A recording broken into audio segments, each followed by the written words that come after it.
Hello दोस्तों, मैं engineer कीर्तिमान सिंह चंदेल आ गया हूँ फिर से लेकर माइंड स्टडी की एक नई क्लास, जिसमें आज हम स्टार्ट करने वाले हैं क्लास 9th का एसएसटी का चैप्टर। आपका है जियोग्राफी से रिलेटेड। ये असल में देखा जाए तो जियोग्राफी एक ऐसा सब्जेक्ट है जो हर इंसान क्लास 9th और 10th के बाद स्टूडेंट मोस्टली सोचते हैं कि छोड़ दिया जाएगा, और छोड़ भी देते हैं। लेकिन जब फिर हम प्रिपरेशन के दौर में आते हैं तो फिर हमें पढ़ना पड़ता है वही जियोग्राफी। तो ये क्लास केवल बच्चों के लिए ही नहीं, जो मतलब प्रिपरेशन कर रहे हैं उनके लिए भी एनसीईआरटी का चैप्टर है, और यहाँ से 1-2 नंबर के क्वेश्चन हमेशा पूछ लिए जाते हैं। और जनरली भी जो इंसान भारत को जानना चाहता है उसके लिए भी ये चैप्टर काफी ज्यादा इम्पोर्टेंट है। तो स्टार्ट करते हैं आज का चैप्टर। एनसीईआरटी से ये chapter India size and its location.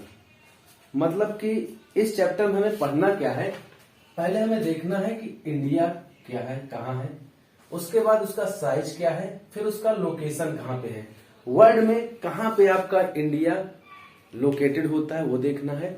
India का ओवरऑल साइज क्या है, कितना बड़ा है और किस कोऑर्डिनेट पे है, कहाँ पे है, एक्सिस क्या है, लैटिट्यूड लॉन्गिट्यूड, सारी की सारी चीजें हम यहाँ पे डिस्कस करेंगे। तो पहले देखते हैं इंडिया के बारे में। India one of the ancient civilization in the world. देखा जाए तो भारत विश्व की सबसे प्राचीनतम सभ्यताओं में से एक सभ्यता मानी जाती है। ठीक है। Achieved multifaceted socio economic progresses. तो देखा जाए तो भारत ने अपने काल समय में, समय के बढ़ते हुए क्रम में सामाजिक और आर्थिक कई प्रकार के उन्नतियों को हासिल किया है, प्रोग्रेसेस को हासिल किया है। मतलब अगर आप एशियन टाइम से मॉडर्न इरा तक अभी तक देखें तो कई प्रकार के सामाजिक आर्थिक चेंजेस भारत के अंदर हुए हैं। आप लोग जैसा कि जानते हैं भारत गुलाम भी रह चुका है, मतलब कि कॉलोनिकल सिस्टम भी यहाँ पे रहा है कुछ समय के लिए। ठीक है। उसके बाद contributed significantly to the making of world history. देखा जाए तो भारत का विश्व का इतिहास बनाने में या फिर विश्व के इतिहास में भारत के इतिहास का एक अहम योगदान है। अब इसके बाद हम देखेंगे कि इस चैप्टर में हम एक्चुअली स्टडी क्या करने वाले हैं। ठीक है। तो उसका भी फ्लो चार्ट में बनाता हूं, तब तक आप इसको अगर चाहते हो तो नोट डाउन कर लो, फिर मैं उसका फ्लो चार्ट बनाता हूं। ठीक है। हम लोग ये देखते हैं बेटा कि what we are going to study in this chapter. इस चैप्टर में हम लोग एक्चुअली पढ़ेंगे क्या। तो पहला तो हम देखेंगे कि लोकेशन इंडिया की क्या है, फिर इंडिया की साइज क्या है, मतलब कि उसका कितना आकार है। ठीक है। और क्षेत्रफल क्या है, कहां से कहां तक उसका विस्तार है, ये सारी चीज पढ़ेंगे। उसके बाद इंडिया एंड वर्ल्ड, मतलब कि इंडिया वर्ल्ड से कैसे रिलेटेड है। ठीक है, ये देखेंगे।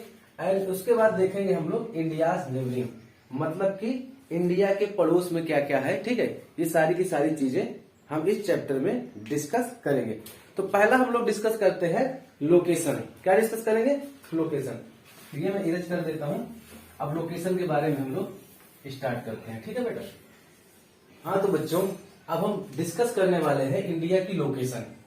लोकेशन जनरली हम कहाँ पे शो करेंगे? इंडिया का एक मॉडल मैप होता है जिसको हम लोग ग्लोब कहते हैं। तो उस ग्लोब के अंदर हम लोग इमेजिनरी लाइंस मान लेते हैं और उन्हीं लाइंस के माध्यम से हम किसी चीज की लोकेशन बताते हैं। आगे हम बताएंगे कैसे लोकेशन हम लोग बताते हैं। तो अगर मैं ये मान लो मेरा एक अर्थ का मॉडल है, और अगर इसमें मैं देखूं तो ये जो मिड से एक लाइन यहां से गुजरती है, एक इमेजिनरी लाइन होती है जिसको 0 डिग्री कहते हैं, या फिर इसको इक्वेटर कहते हैं। क्या कहते हैं? इक्वेटर कहते हैं। इक्वेटर का मतलब क्या होता है? इक्वल से लिया गया है सब, मतलब कि जो अर्थ को 2 बराबर हिस्सों में बांटे। ऊपर वाले हिस्से को हम लोग कहते हैं नॉर्थ हेमिस्फीयर, नॉर्थ हेमिस्फीयर, और नीचे वाले को कहते हैं हम लोग साउथ हेमिस्फीयर। ठीक है। तो अब हमारा पृथ्वी जो है 2 बराबर हिस्सों में बंट गई है, north hemisphere and south hemisphere. अभी भी अगर मैं देखूं तो अर्थ के ठीक बीचों बीच ऐसे एक खड़ी लाइन गुजरती है जिसको क्या कहते हैं हम लोग? इसको कहते हैं 0 डिग्री लॉन्गिट्यूड्स। क्या कहते हैं? 0 डिग्री लॉन्गिट्यूड्स, लॉन्गिट्यूड्स। और ये क्या है? ये है आपकी 0 डिग्री लैटिट्यूड्स। इसको कहते हैं 0 डिग्री लैटिट्यूड्स। तो अगर हम एक बात ये कहें, अगर याद करना है तो याद करने के तरीके से देखना, जो अर्थ के मॉडल पे या फिर ग्लोब पे जो लाइंस लेटी होंगी उनको लैटिट्यूड्स कहेंगे, और जो लाइंस आपकी खड़ी होंगी या लंबवत होंगी उनको हम लोग लॉन्गिट्यूड्स कहेंगे, क्योंकि जो लंबी लाइन होती है उनको यहाँ पे हम लोग लॉन्गिट्यूड्स कह देते हैं। और आप लोग क्लास 6 या 7 में पढ़े होंगे कि लॉन्गिट्यूड्स क्या होती है, लैटिट्यूड्स क्या होती है। बेसिकली थोड़ा सा मैं यहाँ जानकारी के लिए आपको बता दिया, ठीक है। अगर मैं वर्ल्ड मैप में इंडिया की लोकेशन की बात करूं तो थोड़ा सा यहां पे कहीं पड़ता है हमारा इंडिया, यहां पे कहीं हमारा इंडिया लोकेटेड होता है। थोड़ा मॉडल में ऐसे ही बना दिया, ठीक है। तो मेरा भारत कहां पे है, यहां पे है। तो अभी एक चीज तो आपको डिफाइंड हो गई है कि इंडिया यहां पे है, और अगर इसको देखा जाए तो इंडिया कहां पे है, एक प्रकार से देखा जाए तो पूरा का पूरा नॉर्थ हेमिस्फीयर में है, ठीक है। लेकिन जब मैं लॉन्गिट्यूड्स के हिसाब से बात करता हूं, क्योंकि भाई मैंने ये तो बता दिया नॉर्थ हेमिस्फीयर में, लेकिन नॉर्थ हेमिस्फीयर में कहा है, लोग यहां भी समझ सकते हैं, यहां भी समझ सकते हैं, यहां भी समझ सकते हैं, यहां भी समझ सकते हैं, क्योंकि नॉर्थ हेमिस्फीयर में आपका रूस भी है, यूरोप भी है, अमेरिका भी है, तो ऐसे मजा नहीं आएगा। तो हम लोग करते क्या है, ये लॉन्गिट्यूड्स है, और 0 डिग्री लॉन्गिट्यूड्स के इधर क्या होता है, वेस्ट हेमिस्फीयर होता है, और इधर क्या होता है, ईस्ट हेमिस्फीयर होता है, ठीक है, इधर ईस्ट होता है। तो इस तरह हम लोग कह सकते हैं कि होल इंडिया हमारा कहां पे लोकेटेड है, नॉर्थ ईस्ट में लोकेटेड है, ठीक है। कहां पे लोकेटेड है, नॉर्थ ईस्ट पे लोकेटेड है, ठीक है। अब अगर मैं देखूं तो India is a vast country, Bharat एक विशाल देश है, काफी बड़ा देश है भारत, ठीक है। उसके साथ साथ the main lying entirely in the north hemisphere, देखा जाए तो भारत पूरा का पूरा नॉर्थ हेमिस्फीयर में है। और एग्जैक्ट लोकेशन ऑफ द, अगर मैं कई बुकों में आपको देखने को ये मिलेगा कि जो इंडिया है वो नॉर्थ ईस्ट हेमिस्फीयर में लोकेटेड है। The main land stand between, अगर देखा जाए तो जो भारत का मेन लैंड है कहां से कहां तक विस्तार, देखो अगर मैं बात करता हूं ये 0 डिग्री लैटिट्यूड से, तो उसके बाद 1 डिग्री लैटिट्यूड, 2 डिग्री, 3 डिग्री, इस तरह करते करते करते करते यहाँ पे आपका 90 डिग्री लैटिट्यूड से, और इसी तरह जब हम नीचे चलेंगे तो फिर 0, 1, 2, 3 ऐसे करते करते यहाँ पे 90 डिग्री लैटिट्यूड से। तो भाई इंडिया के यहाँ पे भी तो कोई लैटिट्यूड से आया होगा, और यहाँ पे भी कोई लैटिट्यूड से आया होगा। तो इंडिया का जो विस्तार है, हम नीचे से लेके ऊपर देखें तो 8 डिग्री 4 मिनट नॉर्थ से आपका 37 डिग्री 6 मिनट नॉर्थ तक है, मतलब कि 8 डिग्री 4 मिनट नॉर्थ से 37 डिग्री आपका 6 मिनट नॉर्थ तक विस्तार है। ये तो हो गया हमारा लैटिट्यूशनल।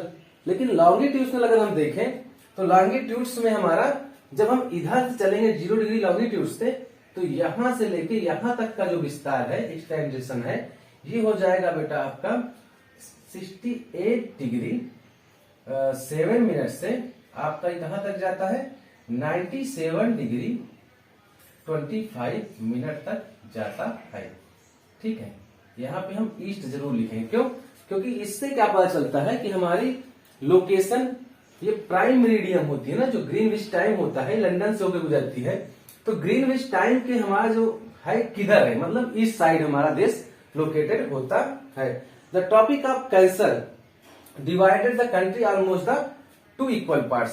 तो इसको हम आपको समझाते हैं कि कैसे भारत को टॉपिक ऑफ कैंसर 2 बराबर हिस्सों में डिवाइड करता है, ठीक है। तो थोड़ा सा मैं इसको रफ करता हूं, उसके बाद इंडिया का मैप लोकेटेड करके आपको दिखाता हूं, ठीक है। जैसा कि मैं आपको बता रहा था कि टॉपिक ऑफ कैंसर आपके ये इंडिया को 2 बराबर हिस्सों में ऑलमोस्ट डिवाइड करता है। तो पहले हम देख लेते हैं टॉपिक ऑफ कैंसर होता कहाँ है। अगर ये मेरा इक्वेटर है 0 डिग्री, तो इसके ऊपर नॉर्थ साइड में 23 डिग्री एंड हाफ मिनट जो होगा, यहां पे होगा आपका ट्रॉपिक ऑफ कैंसर। क्या होगा, ट्रॉपिक ऑफ कैंसर। और नीचे साइड आपका ये वाला 23 डिग्री एंड हाफ मिनट जो होगा ये आपका होगा ट्रॉपिक ऑफ कैप्रिकॉर्न, ये आपका होगा कैप्रिकॉर्न। तो देखा जाए तो जब सूर्य हमारा निकलता है तो हमारी पृथ्वी कितनी है, हमारी पृथ्वी इतनी ही झुकी हुई है, अक्ष पे सेंटर पे इतनी ही झुकी हुई है। तो देखा जाए तो सूर्य की किरणें डायरेक्टली आपके इसी क्षेत्र में पड़ती हैं। तो ये क्षेत्र कैसा होता है आपका, काफी ज्यादा ये एरिया हॉट होता है। और अच्छा, आपके दिमाग में एक चीज और आ रही होगी, डिग्री वाला तो समझ में आ रहा है, एंगल मेजरमेंट कर रहा है, ये मिनट वाला क्या लोचा है। बेटा टेंशन मत लो, आगे जैसे चैप्टर बढ़ेगा मैं आपको बताऊंगा कि मिनट का क्या लोचा है, ठीक है। अभी देखो मेरा देश जो है कहाँ लोकेटेड हो रहा था, यहां पे हो रहा था, यहां पे लोकेटेड हो रहा था, ठीक है। तो अगर यहां पे लोकेटेड हो रहा था मेरा देश, तो हकीकत तो यही है कि ये इसको 2 बराबर हिस्सों में डिवाइड करेगा, ठीक है। कितने हिस्सों में, 2 बराबर हिस्सों में डिवाइड करेगा, ठीक है। तो ये देखो, तो अगर देखा जाए तो यहां से हमारा गुजरता है क्या, ट्रॉपिक ऑफ कैंसर। क्या गुजरता है, ट्रॉपिक ऑफ कैंसर, यहीं से गुजरता है। तो हमारे देश को ये 2 इक्वल पार्ट्स में डिवाइड करता है, ट्रॉपिक ऑफ कैंसर, ठीक है। अब हम थोड़ा सा इसके बारे में और जानेंगे। तो मैं अब इसके आगे की चीज देखूं कि इंडिया के लोकेशंस में और क्या क्या चीजें हैं। तो अगर मैं इंडिया को मेन लैंड के फॉर्म में देखता हूं तो मेरा यहाँ इंडिया जो लोकेटेड होता है कहां से, 8 डिग्री 4 मिनट से। बट अगर मैं बात करूं कि पूरे इंडियन यूनियन की बात करूं, जहां तक इंडिया की टेरिटरी लगती है, तो हमारा अंडमान निकोबार यहाँ बे ऑफ बंगाल में आता है। और इसका जो ये लास्ट पॉइंट है, इसको कहते हैं हम लोग इंदिरा पॉइंट कहते हैं, जो कि कहां पे लोकेटेड होता है, 6 डिग्री 45 मिनट पे लोकेटेड होता है। अगर देखा जाए तो इंडिया के वेस्ट में नीचे जो पेनिनसुलर पार्ट है, पेनिनसुलर पार्ट में अगर वेस्ट में देखें तो अरेबियन सी है और ईस्ट में आपका बे ऑफ बंगाल है। तो यहाँ पे अगर मैं बात करता हूँ लक्षद्वीप की, तो जो लक्षद्वीप आइसलैंड है ये हमारा अरेबियन सी में लोकेटेड है, और जो अंडमान निकोबार आइसलैंड है ये हमारा बे ऑफ बंगाल में लोकेटेड है, ठीक है। तो अगर आपसे पूछे कि मेनलैंड में इंडिया का साउथ मोस्ट पॉइंट क्या है, तो आप कहोगे यहाँ पे हमारा कौन सा है, कन्याकुमारी, ठीक है। तो यहाँ पे कन्याकुमारी हो जाता है। या फिर इसको आप ऐसे भी कह सकते हो कि मेनलैंड पे साउथ मोस्ट लैटिट्यूड्स क्या होती है, तो आप 8 डिग्री 4 मिनट कहोगे। बट अगर आप कहोगे कि इंडियन यूनियन के अंदर साउथ मोस्ट लैटिट्यूड्स क्या होगी, तो आपकी हो जाएगी 6 डिग्री 45 मिनट। तो the south east and south west of the mainland lie the Andaman and Nicobar island and the Lakshadweep island in bay of Bengal and the Arabian sea respectively. तो ये जैसा कि मैंने आपको समझाया कि बे ऑफ बंगाल में आपको क्या देखने को मिलेगा, यहाँ पे मिलेगा आपको देखने के लिए अंडमान एंड निकोबार, और इधर है आपका अरेबियन सी, और नीचे के साइड क्या है, हिंद महासागर, मतलब कि इंडियन ओशियन, इंडियन ओशियन। इधर के साइड क्या है, इंडियन ओशियन है, ठीक है। The southern most point got Indian union, Indira point. Indira point कहां पे है, यहां पे अंडमान निकोबार में सबसे लास्ट में पाया जाता है। Got submerged under the sea water in 2004 during the tsunami. तो 2004 में ये इंदिरा पॉइंट सुनामी में डूब गया था, ठीक है। तो ये रही हमारी बेसिक लोकेशन ऑफ इंडिया, कि हमारा मतलब कहां पे इंडिया लोकेटेड है वर्ल्ड में, और इंडिया का क्या जियोग्राफी है, ये मैंने आपको यहाँ पे आपसे डिस्कस की। अब अगला टॉपिक मेरा आएगा इंडिया साइज। अब हम डिस्कस करेंगे कि इंडिया की साइज क्या है, एरिया क्या है, और कहां से कहां तक इसका विस्तार है, ठीक है। तो ये हम नेक्स्ट टॉपिक में डिस्कस करेंगे। और बच्चों एक बात जान लो, जैसे लिखाते जा रहे हैं, जैसे मैं नोट्स देता जा रहा हूं, अगर आप इसी फॉर्म में पॉइंट वाइज पॉइंट तैयार करेंगे और एग्जाम में आप पॉइंट वाइज पॉइंट लिख के आएंगे तो आपके नंबर कोई नहीं काट सकता। होता क्या है ना, आप लोग जनरली लिखना चालू करते हो एक जगह से पूरा हिस्ट्री की तरह लिखते चले जाते हो, जैसे कोई कहानी लिख रहे हो, तो उसमें एग्जामिनर को चेक करने में दिक्कत होती है और वो बिना चेक किए थोड़ा बहुत नंबर देके आगे बढ़ जाता है। लेकिन जब आप पॉइंट बना के लिखते हो तो पॉइंट एक एक चेक कर लेता है, क्योंकि पॉइंट में थोड़ा सा कम पढ़ने को रहता है और चीजें टू द पॉइंट उसको मिल जाती हैं और आपके नंबर भी वो अच्छे दे देता है। ठीक है, तो नेक्स्ट हम डिस्कस करने वाले हैं इंडिया साइज। ठीक है, इंडिया की साइज क्या है। देखता हूँ इंडिया के साइज के बारे में, तो थोड़ा सा इंडिया के एरिया के बारे में डिस्कस कर लेते हैं। तो इंडिया का जो एरिया है बच्चों वो कितना है, 3.8 मिलियन स्क्वायर किलोमीटर है। जो इंडिया का होल एरिया है वो कितना है, 3.8 मिलियन स्क्वायर किलोमीटर है। The land mass of India has an area of 3.8 million square kilometre. The world geographical area, इसका जो वर्ल्ड का जियोग्राफिकल एरिया है उसका कितना है, ये 2.4% है। अगर मान लो कि पूरे वर्ल्ड का जो एरिया है 100% मैंने मान लिया, तो उसका 2.4% इंडिया के पास एरिया है मेनलैंड का। ठीक है, अब मैं बात करता हूं कि इंडिया इज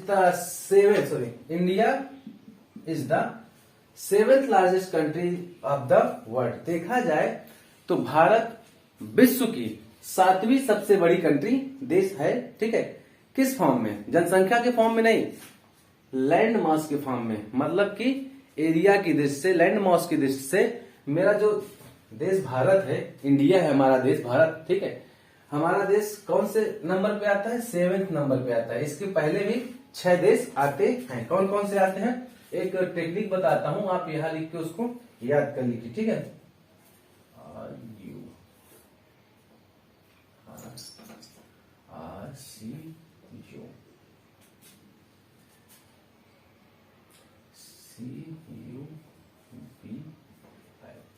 ठीक है, तो आप ऐसे याद कर सकते हैं इसको कि RCUBI, मतलब कि पहले नंबर पे रसिया है। कौन है, रसिया है। दूसरे नंबर पे कनाडा है। ठीक है, तीसरे नंबर पे USA है। ठीक है, और चौथे नंबर पे चाइना है आपका, चौथे नंबर पे चाइना है। फिर आपका आ जाता है क्या है, RCUCBAT।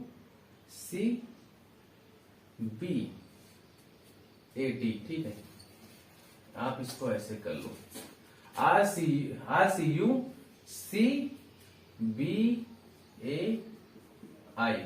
तो B से क्या हो जाता है भैया यहाँ पे, ब्राजील, और A से होता है आपका ऑस्ट्रेलिया, और लास्ट में आपका इंडिया। ठीक है, तो RCUCBAI। ठीक है, RCUCBAI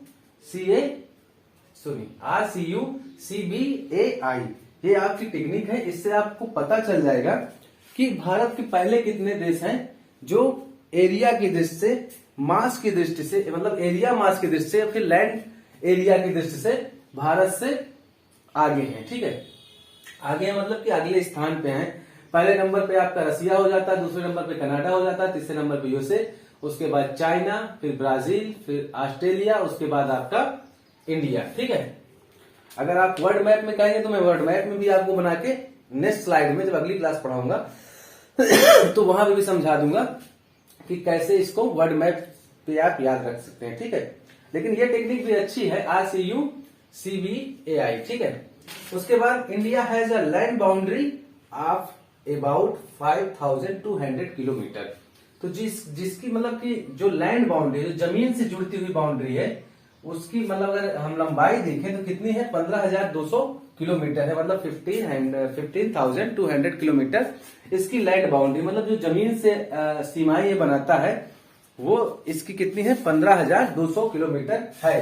the total length of the coast line of the main land including Andaman and Nicobar and Lakshadweep is 7,560.6 kilometre. मतलब कि कोस्टल लाइन, मतलब जो इसकी समुद्री सीमा बनाती है, उसमें आप अंडमान निकोबार एंड लक्षद्वीप को भी अगर इंक्लूड कर लेते हैं तो कितनी है, 7,516.6 किलोमीटर इसकी कोस्टल लाइन है। ठीक है, मतलब कि इसकी समुद्री सीमा है। ठीक है, अब आगे इसमें हम डिस्कस करने वाले हैं India geography and location. India की जियोग्राफी क्या है, मतलब कि कहां पे इंडिया में कौन कौन सी चीजें हैं, एंड इसकी लोकेशन क्या है, मतलब इसमें पहाड़ कहाँ हैं, पठार कहाँ हैं, और नदियां कहाँ पे हैं। तो ये सारी की सारी चीजें हम अब डिस्कस करेंगे नेक्स्ट स्लाइड में। तो बच्चों नेक्स्ट स्लाइड आपको मिलेगी कल वाली पीरियड में। आज के लिए बस इतना ही। लेकिन एक चीज है बेटा, जितनी अच्छी आप नोट्स बनाओगे उतना ही अच्छा आपका रिप्रेजेंटेशन एग्जाम में दिखेगा। तो कोशिश ये करिए कि आपकी नोट्स फ्रिक्वेंटली हो, पॉइंट वाइज हो, ताकि आपको पढ़ने में आसानी आए। ठीक है, और भी इसमें कोई चीजें आप इंक्लूड करके पढ़ना चाहते हैं तो कमेंट सेक्शन में जरूर दीजिएगा कि सर ये वाली चीज भी हमें समझा दीजिए। तो मैं कोशिश करूंगा कि नेक्स्ट क्लास में मैं उसे अच्छे से आपको समझाने की कोशिश करूं। तो मिलते हैं कल वाली क्लास में, तब तक के लिए बच्चों अलविदा, नमस्कार।